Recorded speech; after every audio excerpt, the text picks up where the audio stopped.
قرآن پڑھنے پر اور قرآن پڑھانے پر ایک مسلمان کو جو روحانی خوشی حاصل ہوتی ہے، جو اس کی ایک روحانی کیفیت ہوتی ہے، جو اس کے احساسات، جو اس کے جذبات ہوتے ہیں، وہ دنیا کی کسی اور خوشی پر نہیں ہو سکتے۔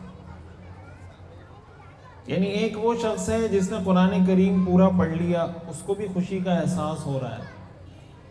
ایک وہ شخص ہے جس نے دنیا کی کوئی اور اچیومنٹ حاصل کر لی، کوئی اور اس نے گول اچیو کر لیا، کوئی ہدف حاصل کر لیا، اس کو بھی خوشی ہو رہی ہے۔ تو ایک مسلمان کو جو دلی سکون حاصل ہوتا ہے نا قرآن پڑھنے سے، قرآن کو حفظ کرنے سے، قرآن کو سمجھنے سے، قرآن پر عمل کرنے سے، وہ دنیا کی کسی اور چیز سے حاصل نہیں ہو سکتا۔ کیوں؟ اس لیے کہ اس قرآن کریم کو اللہ تعالیٰ نے شفا قرار دیا ہے۔ وَنُنَزِّلُ مِنَ الْقُرْآنِ مَا هُوَ شِفَاءٌ وَرَحْمَةٌ لِّلْمُؤْمِنِينَ۔ اللہ تعالیٰ فرماتے ہیں ہم نے جو قرآن نازل کیا ہے اس میں شفا بھی ہے اور رحمت بھی ہے مومنین کے لیے۔ تو قرآن کریم میں روح کی بھی شفا ہے اور جسم کی بھی شفا ہے۔ اللہ تعالیٰ نے روحانی بیماریوں کی شفا قرآن میں رکھی ہے۔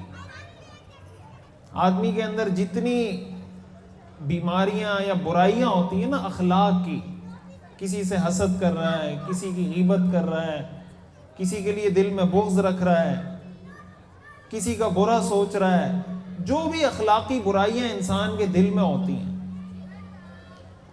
اس کو نکالنے کے لیے جو ہمیں تعلیمات دی گئی ہیں وہ قرآن میں دی گئی ہیں کہ کسی کی غیبت نہیں کرنی، کسی سے حسد نہیں رکھنا، کسی کے لیے دل میں بغض نہیں رکھنا۔ یہ ساری چیزیں ہمیں قرآن میں بتائی گئی ہیں۔ حدیث شریف میں آتا ہے رسول اللہ صلی اللہ علیہ وسلم نے ارشاد فرمایا، ابو داؤد کی حدیث ہے کہ جس شخص نے قرآن پڑھا اور اس پر عمل کیا،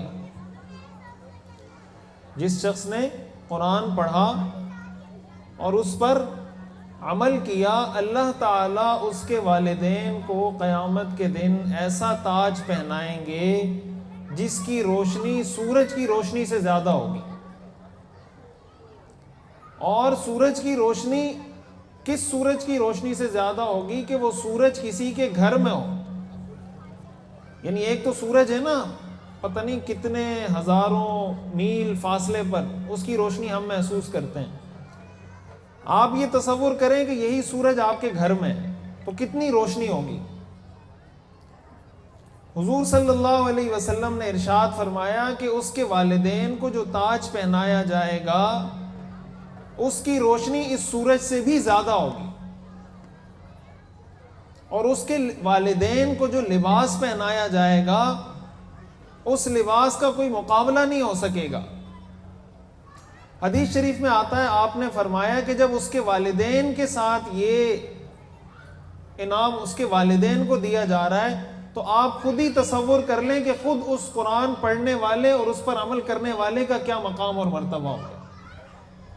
جس کے والدین کو اللہ نے یہ مقام دیا تو خود اس پڑھنے والے اور عمل کرنے والے کا کیا درجہ ہوگا۔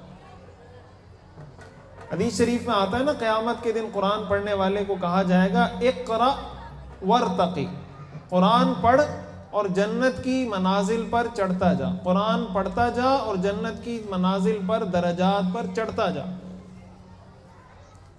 تیرا آخری مقام وہ ہوگا جہاں پر تو قرآن کی آخری آیت کو ختم کرے گا۔